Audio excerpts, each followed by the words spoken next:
Have any of you wondered why we're studying Jesus' death so far in advance of Easter?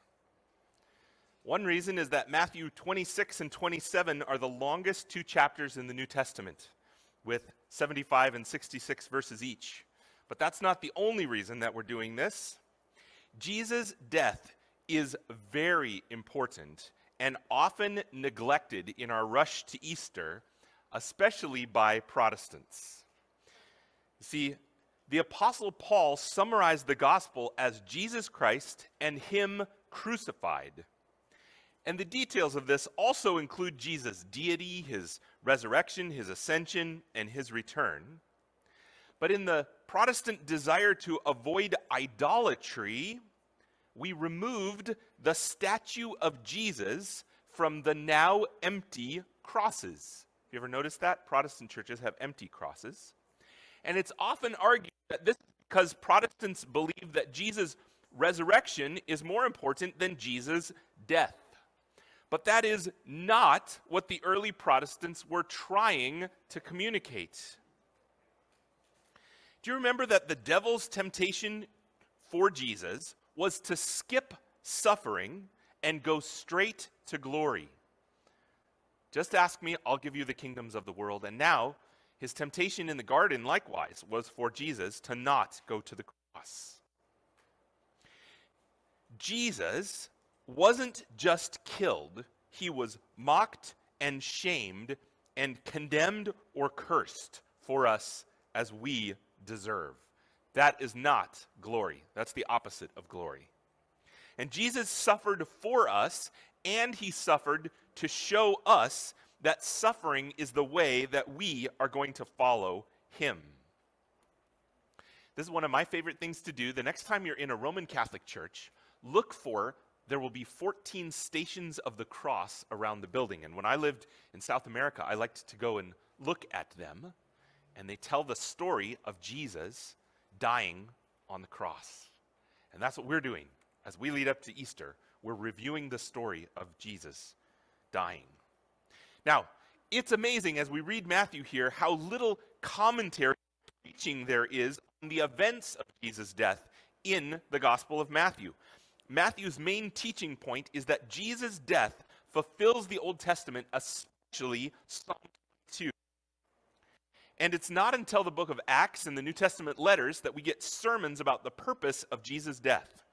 So we're going to look at how Jesus' death fulfills the Old Testament and what that means for us according to the New Testament. Remember that Jesus was condemned by the Jews for his claim to be the Christ, meaning the Son of God. But at his Roman trial, he was condemned for his claim to be the Christ, meaning the King of the Jews. And now Jesus is going to be mocked by both of these groups as not being a very good Christ according to their definition of what a Christ is. But Matthew is pointing out that God's definition of the Christ also includes one who suffers and dies as our sacrifice. Jesus is King and God and sacrifice. So here's where the story starts with the soldiers mocking Jesus. Pilate had Jesus flogged and handed him over to be crucified. Then the governor's soldiers took Jesus into the praetorium and gathered the whole company of soldiers around him. They stripped him and put a scarlet robe on him, and then twisted together a crown of thorns and set it on his head. They put a staff in his right hand, and they knelt in front of him and mocked him. "Hail, King of the Jews," they said. They spit on him, and they took the staff and struck him on the head again and again. And after they had mocked him, they took off the robe and put his own clothes on him. Then they led him away to crucify him. The people doing the mocking in this section are a company of soldiers. That's 1 to 200 soldiers. And they are the governor's soldiers. Pilate was not innocent in this, no matter what he tried to claim. And they mocked Jesus' claim to be the Christ, the King. And they flogged him. Jews had a 39 lash limit to flogging, but the Romans had no limit. And the Roman flogging could be fatal and should probably be understood as the first part of execution. And they're in the Praetorium. This is Herod the Great's palace and fortress. Pilate probably stayed in the same palace when he was in Jerusalem, where the wise men came to consult Herod at Jesus' birth. And remember when Herod called together the Sanhedrin to ask about where they could find the Messiah? They probably met in the same location where Jesus was just tried to be condemned by the Jews. The Jewish leaders sided with the Romans against Jesus as their king at both his birth and his death.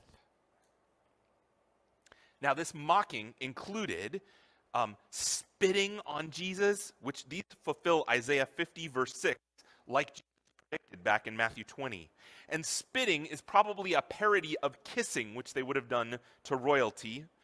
And now, at Jesus' Roman trial, it ends the same way his Jewish trial did, with a mocking and a beating. It's no wonder that Jesus is going to have trouble carrying his cross. And they're mocking him as the King of the Jews. This is the Roman way of referring to the King of Israel, or the Christ. And they put this cloak around Jesus. This is probably the coat of one of the soldiers, not a real robe. They used what they had in order to mock him. It was either scarlet or purple in color. This is a royal color for a robe. And they stripped him. They probably literally took all of Jesus' clothes off of him, only putting his clothes back on him to encourage more people to watch his death march through the streets without averting their eyes. And they used a staff in his hand. This is a reed. It's a mockery of a powerful scepter. And the crown on his head, we don't know for sure what kind of thorns were used, because there are more different thorns per square mile in Israel than almost anywhere else in the world. They had plenty to choose from. And like the fake robe and scepter, these thorns might have been chosen for how they looked, not to inflict the maximum amount of pain. There were some foot-long thorns of a date palm that might make Jesus look like he had a halo of divine radiance over his head, which Caesar was shown wearing a crown like that on coins. Thorns not only hurt, but they are part of the curse from Genesis 3. Our curse being made into a crown for Jesus. And the point here is that the irony is, Jesus really is the rightful king of Israel. Jesus should be seated on the throne of Israel, in charge of the army, instead of either Pilate or Herod. That's his rightful place. And this was Jesus' inauguration as the king in the palace of Jerusalem.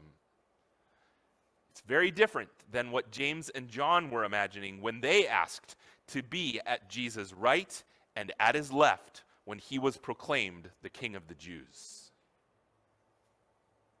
And Jesus is continued to be mocked by the soldiers now.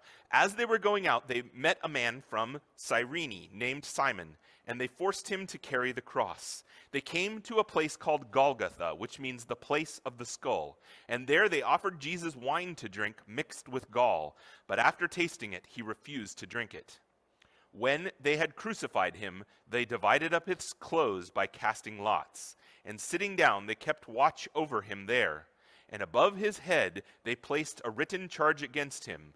This is Jesus, the King of the Jews. 2 robbers were crucified with him, one at his right and one at his left. It's the soldiers who are continuing to mock Jesus and his claim to be the Christ, the King of the Jews. Jesus started carrying the crossbeam for his own cross, but he couldn't make it in his weakness, it says in John. This crossbeam probably weighed 30 to 40 pounds, and maybe even more than that. Jesus is fulfilling his commands from the Sermon on the Mount to love our enemies. We've already seen Jesus turn the other cheek when he was insulted. He's now fulfilling the passage to give them your cloak when they rob you, and Simon is going the extra mile when forced to carry Jesus' cross. The movie, The Passion of the Christ, the actor who played Jesus, Jim Caviezel, tells the story while they were filming the whipping that one lash of the whip accidentally missed and hit his back for real, and he used the worst swear word he could possibly think of to yell at the guy playing the guard. And he was impressed with Jesus, knowing that while he was beaten, he never even thought curses. And this Simon of Cyrene is one of Christ's people who obeyed the command to carry a load for his Roman oppressors. It sounds like the early church knows Simon. Simon or Simeon is a Jewish name, and there was a Jewish group in Cyrene, which is in Libya. And the first missionaries who went to preach in Antioch came from Cyrene. We owe a debt of gratitude to Simon and his family for bringing the gospel to us. And the cloak, they stripped Jesus to mock him, and now again to crucify him. And gambling for Jesus' clothes fulfills Psalm 22:18, which John 19 quotes at this point. Listen for all the Psalm 22 references in the rest of this story. The point here is that Jesus entrusted himself to the true judge to save us. And he's also setting an example for us. We don't have to fight back and win either. We can show grace to those who persecute us. Jesus fulfilled the whole law for us, even the hardest part. Not just loving God and your neighbor, but loving your enemy. But we should be gracious to fellow Christians who are suffering also. Judge them as you would want to be judged for not turning the other cheek successfully. Jesus suffered persecution perfectly for us, and he gives us his righteousness. In Jesus, you are forgiven of all your sin, even the sin of not suffering well. Jesus did that for you. So now it says that they're going out. Executions were done outside of the city, and they go to Golgotha. That's the word Calvary in Latin. It's the place of the skull in English. This could be called the place of the skull for many different reasons. One, could just be that's where they did executions. It could be that it was a cemetery there. It could be that it had a rock formation that looked like a skull. Or the bones of sacrificed animals from the temple might be taken here. There might be a bunch of skulls of lambs and sheep and goats and cows that have been killed as sacrifices piled up in this place. And the point is that Jesus took the full punishment of our sin, which includes both death and exile. Remember, when they sinned in the Garden of Eden, he said, on the day you eat of it, you'll die, and they were kicked out. Jesus isn't just dying, he's getting kicked out and dying. When Israel was in trouble in the exile, they were killed by the people who came and taken out of God's presence. Jesus is not only dying, he's being taken out of God's presence for us, bearing the full weight of our sin. And they offered him a drink. This is wine with gall or bitter myrrh. It's the first of two drinks they offer Jesus. And the question is, was this drink meant to be nice to Jesus, or it was actually part of the mocking? See, this gall might be a pain reliever, which would mean that maybe it came from the women, not from the guards. Or it might be a pain reliever from the guards that's actually used as a torture device just to keep you alive longer so that you'll suffer more. It could be a poison or an undrinkable mixture or even a cleaning solution that they had around. This was not good to drink. And the point is that Jesus said he would not drink wine again until God's kingdom came, when he ate the Passover with his disciples. This should have been a reminder to his disciples that Jesus said he would pour out his own life or blood for us to forgive us of our sins. We get a drink of Jesus' life that gives us life, when Jesus was not offered anything to relieve his thirst. And then they're crucifying him, they're crossifying him. And this cross is either an X shape or a T shape or a lowercase t shape, depending on how playful and cruel the soldiers were being when they did the crucifixion. And the presence of this charge sign is easiest to imagine being the top of a lowercase t cross like we have. We can imagine very easily where the sign would go. People died slowly on crosses of hunger and thirst or exhaustion, and the fortunate died of suffocation. And the Romans sat there and kept watch. This was not the Romans' first crucifixion. They guarded the cross as they guarded the tomb to make sure that no one would rescue Jesus, because crosses didn't immediately kill people. They were there to prove that Jesus really died. And the charge sign above them, it was standard procedure to post the crime at a crucifixion. And the sign was written in Aramaic, Latin, and Greek, according to John. Have you ever seen a picture that just says I-N-R-I above a cross? That's Jesus, so it starts with an I in Greek. Nazareno, from Nazareth. Rex, king. Judea, Judeo, the word J starts with an I in Latin. So that would be Jesus of Nazareth, King of the Jews. If you read from all four Gospels, the composite sign said, "This is Jesus of Nazareth, the King of the Jews." The point is that this sign is truer than Pilate knew. This was actually the first written gospel tract ever written. The Jews wanted Pilate to change this sign to say Jesus was just claiming to be king, but Pilate said, "I wrote it that way on purpose," in John 19. Now, there's two robbers crucified with him. These are probably Barabbas's kind of robbers. They're rebels. They were likely Barabbas's accomplices. Jesus is dying in the place of a condemned insurrectionist who was found guilty already for trying to overthrow Rome, and Jesus has taken his place. And remember, the right and the left are where James and John wanted to be when Jesus was proclaimed king. They didn't know how Jesus would be proclaimed king. The point is that Jesus was numbered with the transgressors, with sinners, fulfilling Isaiah 53. And in a story that our family read this week, one character died for the crime of another character. But the judge in the story didn't tell anyone that the substitute was innocent.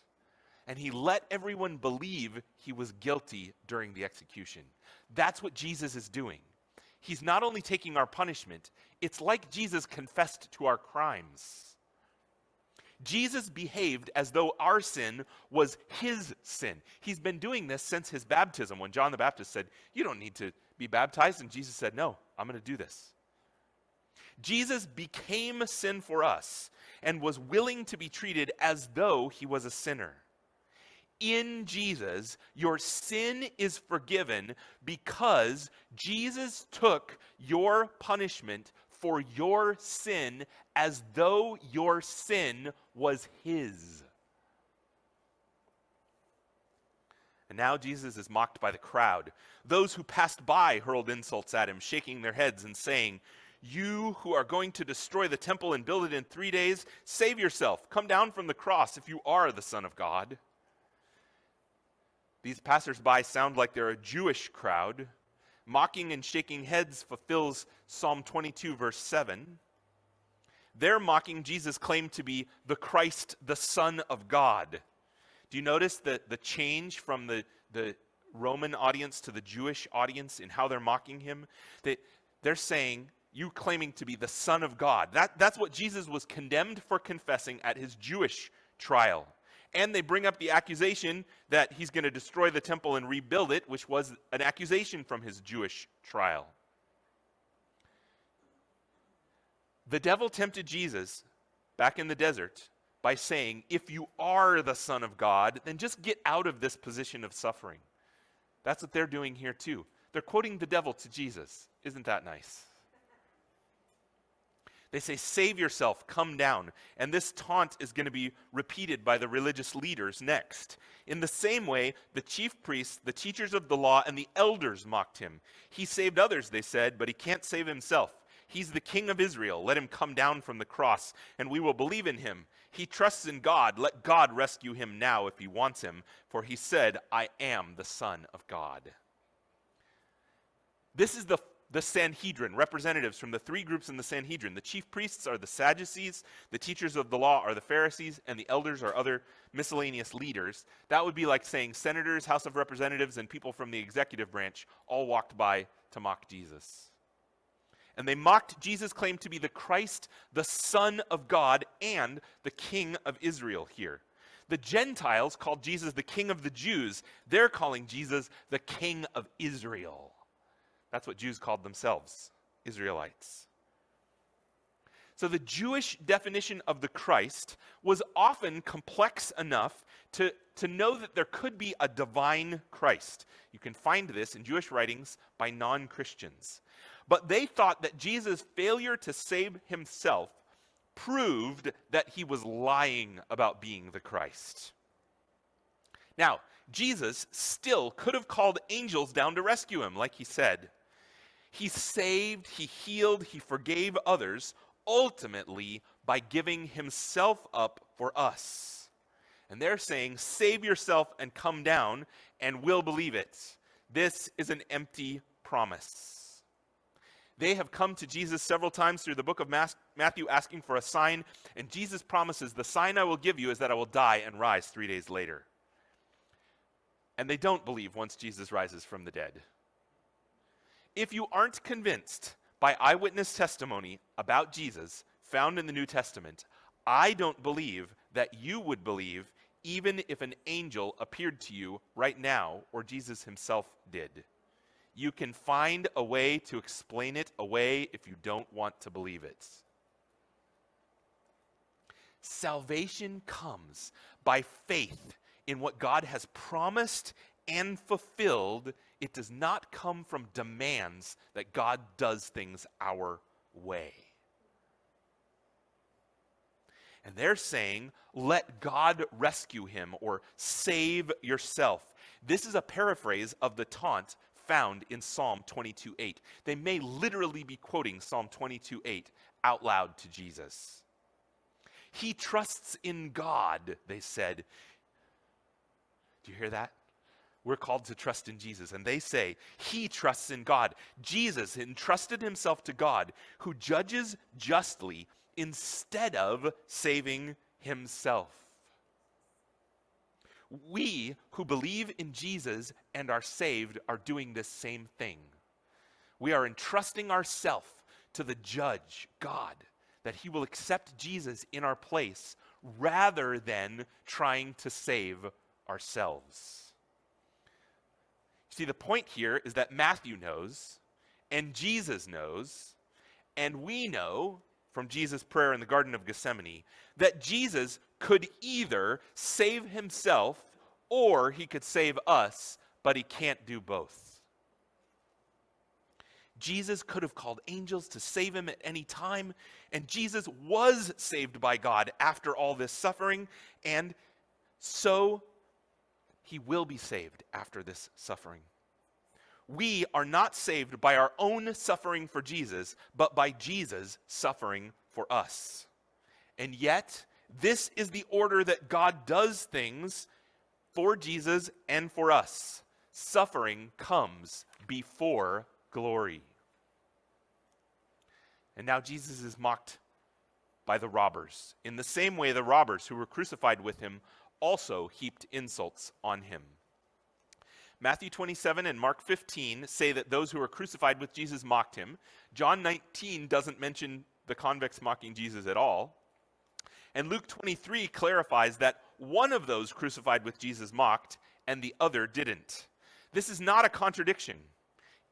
Either this one guy started mocking and then stopped, or saying that those crucified with him mocked just means that at least one representative from that group was mocking. They're mocking both Jesus' claim to be the Christ and King and possibly his claim to be Christ, the Son of God. See, along with the other Jews, they said, if you are the Christ, save yourself and us, according to Luke 23. They want Jesus, the divine Messiah and the King, to fight like Barabbas fought. but they want him to fight with all his divine power. But Jesus is saying to them and to us, by dying in our place, not for his earthly crimes, not for our earthly crimes, but for our sin before a perfectly righteous God. The point is, it was my sin that held him there until it was accomplished. His dying breath has brought me life. I know that it is finished. That's from How Deep the Father's Love for Us. And then the soldiers continue mocking Jesus. From the 6th hour until the 9th hour, darkness came over all the land. And about the 9th hour, Jesus cried out in a loud voice, Eloi, Eloi, lama sabachthani, which means, my God, why have you forsaken me? Psalm 22, verse 1. When some of those standing there heard this, they said, he's calling Elijah. Immediately, one of them ran and got a sponge, and he filled it with wine vinegar, and he put it on a stick and offered it to Jesus to drink. And the rest said, now leave him alone, and let's see if Elijah comes to save him. I think that the soldiers are the group being described as some standing there, and they're mocking Jesus again for his claim to be the Christ, the Son of God this time. You see, even the Roman soldiers are being catechized, taught into an understanding of Jesus that he's claiming to be God. And the centurion is going to conclude after Jesus dies that he really was God's son after all. But at this point, it almost looks like God is mocking Jesus by failing to rescue him. See, there's darkness here. This fulfills God's curse in the law, the prophets, and the Psalms. Solar eclipses can't happen on a full moon, which this is during the Passover, which is always at full moon. And solar eclipses don't last for 3 hours. This is something miraculous going on here. From the 6th to the 9th hour is counted from sunrise. This would be our noon to 3 p.m.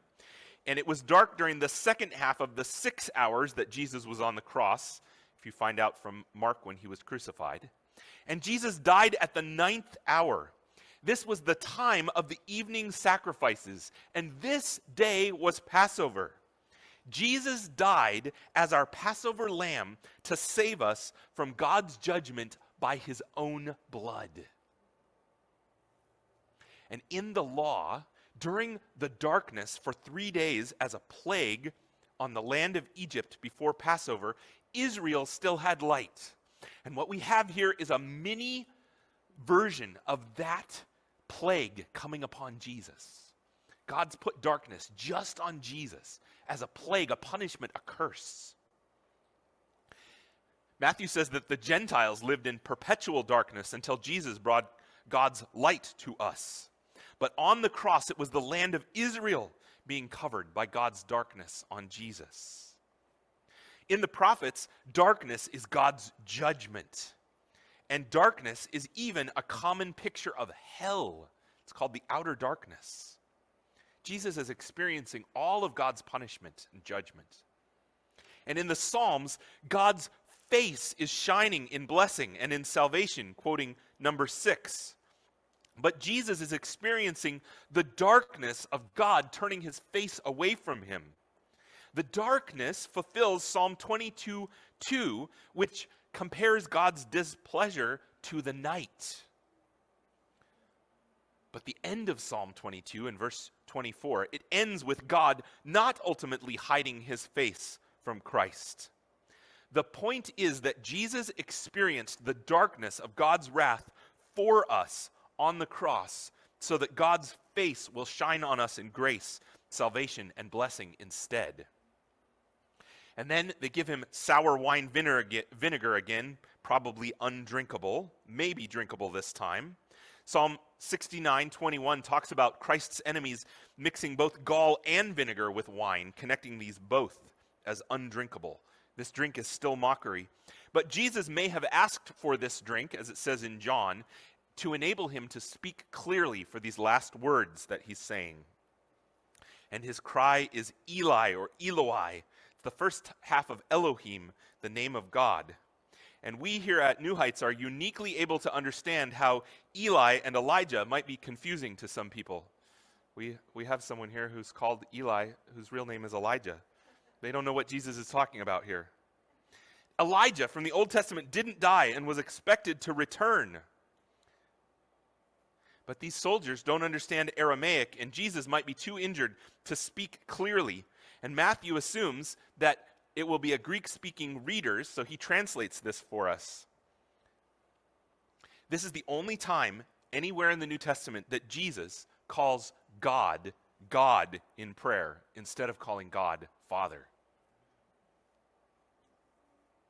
Jesus traded our place of forsakenness for his place of acceptance as God's Son. And Jesus didn't just feel forsaken by God, he was forsaken by God for us in our place. And commentators disagree about what they think Jesus means by quoting Psalm 22:1. How could Jesus actually be forsaken by God the Father? Does that mean the Trinity was divided? Does that mean Jesus stopped being God? No. It means that Jesus took our punishment from God, God's rejection and displeasure. Did Jesus pray this prayer spontaneously, or was he quoting Psalm 22 as a lament? You see, Psalms are not referred to by number, but by their first line. Jesus might literally be saying, read Psalm 22. It's all about me, and it's happening right now. The soldiers gambling for Jesus' clothes fulfills Psalm 22:18. The darkness fulfills Psalm 22:2, where God's displeasure is described as night. The mocking and shaking of heads fulfills Psalm 22:7. And the mocking words, let God rescue him, even come directly from Psalm 22:8. But Psalm 22:24 ends with God not ultimately turning his face away from Christ, but saving him. The point is, Jesus' death fulfills Psalm 22, but ends with Jesus being raised to life. Now Jesus is done being mocked. He's honored starting at the moment of his death. And when Jesus cried out again in a loud voice, he gave up his spirit. And at that moment, the curtain of the temple was torn from top to bottom. The earth shook, and the rocks split, and the tombs broke open, and the bodies of many holy people were raised to life. And they came out of their tombs. And after Jesus' resurrection, they went into the holy city and appeared to many people. When the centurion and those with him who were guarding Jesus saw the earthquake and all that had happened, they were terrified and exclaimed, surely he was the Son of God. Many women were there watching from a distance. They had followed Jesus from Galilee to care for his needs. Among them were Mary Magdalene, Mary the mother of James and Joseph, the mother of Zebedee's sons. No one is mocking Jesus anymore. Jesus' exaltation begins as soon as he died. He's treated well from now on. What Jesus said here, Matthew doesn't tell us what Jesus said when he cried out and gave up his spirit, but Luke 23 says, Father, into your hands I commit my spirit. You can read Jesus' 7 last words in the different Gospels, and it sounds like Jesus asked for the drink that he got to enable him to say these last words, Father, into your hands I commit my spirit, and in John, it is finished, which could be translated, I win. Showing that Jesus is still in control. He did what he said he was going to do. And what Jesus did was to give up his own spirit or life. He laid it down and he could pick it back up again. You know what? The ability to bring yourself back from the dead after you're dead fulfills my definition of God. I don't know about you. Jesus' spirit was separated from his body at his death, just like all of ours will be. He went to Sheol, the place of the dead, where both paradise and Hades are, and he told the thief on the cross, I'll be with you there. And Jesus gave up his life as a ransom for us. And Jesus poured out his life, his blood, to forgive us our sins. And what happened then was an earthquake. The rocks split, the temple curtain ripped, and saints were raised to life. The earthquake is a sign of God's power, and specifically a sign of God's judgment. An earthquake and a dark cloud came when God gave the 10 Commandments, and when God spoke to Elijah on the mountain. And the temple curtain was ripped, as a sign of God leaving the temple, or a sign of God letting us into the temple. This was a huge curtain, 60 feet by 30 feet, that divided the holy place from the most holy place where they could only go once a year. Jesus has made it possible for us to boldly enter God's presence by his blood through his body. And the high priest tore his clothes at Jesus' trial when he thought Jesus had blasphemed. And now God himself is ripping the curtain, saying, "You are committing blasphemy by killing my son." And Josephus, a secular historian, doesn't tell the story of this ripped curtain, but he does say that before the temple was destroyed, there were lots of times when they would find the temple doors open, as though God was saying, "I'm out of here." We come to Jesus. We come to God through Jesus as God's temple. And that's not the only thing happened. Tombs broke open, a sign that Jesus' death takes our death away and gives us life. It's not only Jesus' resurrection, but Jesus' death that secures our resurrection. This story is only found in Matthew and leaves us a lot of questions like, where did these guys go after they rose from the dead? And if the tombs broke open today, why didn't they show up to people until after Jesus rose? I think it's saying this earthquake ripped open the tombs, and then when Jesus rose, they rose. Jesus' death secures our resurrection. Jesus was the first fruits of the dead. The rest of us are the harvest. We will rise when Jesus returns. And the people who died before Jesus came are free to go with him back to heaven. And you know who saw it? It's the centurion and the guards, the women who followed Jesus from Galilee. And the soldiers are terrified, and they change their minds, saying that Jesus was the Son of God. They had overheard the Jews mockingly call Jesus God's son, but now a Gentile is calling Jesus God's son first. He may have only meant son of the gods. He may not have understood God the right way, but this is a good confession, matching Jesus' own confession at his trial. And it's interesting that Matthew has a Gentile confessing Jesus as God's son first, which is another example of how Matthew is communicating to us as a Gentile audience. And these women disciples who were at the cross were probably allowed to stay there because they were not considered to be a threat. And these women will be there at Jesus' burial, and they'll be the first ones to find the empty tomb. This is all part of Matthew's setup for the resurrection story, which we'll read at Easter. So what does Jesus' death mean for us? See, Matthew emphasized that as the Christ, Jesus is both the King of Israel and the Son of God, but he is also the sacrifice for our sin. And as important as it is, again, for Jesus to be the King of Israel and the Son of God, Matthew is focusing more on Jesus dying for us as a sacrifice. Jesus' death was a shameful, cursed death, and he was mocked the whole time by Jews and Gentiles. He took the full punishment for our sin, including death and exile.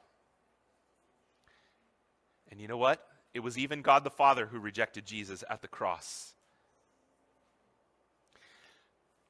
But Hebrews turns this rejection of God on its head by describing Jesus' crucifixion as publicly subjecting him to disgrace, but it also proves that Jesus was a sin offering.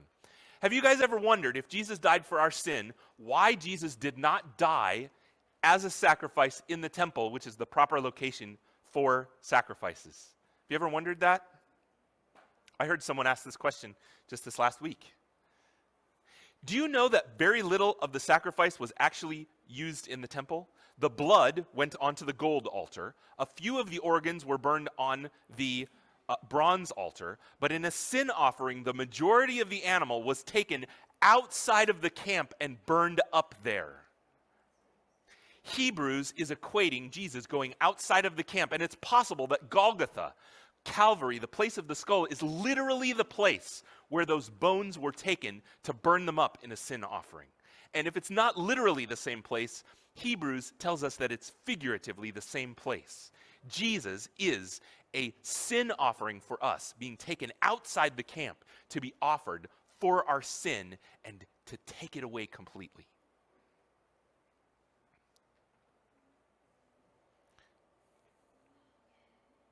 And if we're going to follow Jesus, we're going to be treated like Jesus. We're excluded from the earthly city along with Jesus, but it's worth it because we're included in heaven, the New Jerusalem, Mount Zion, the true and lasting city. Let others think what they may, follow Jesus and trust him, because in Jesus, all your sin is forgiven, and you will never be rejected, cast out, and disgraced by God.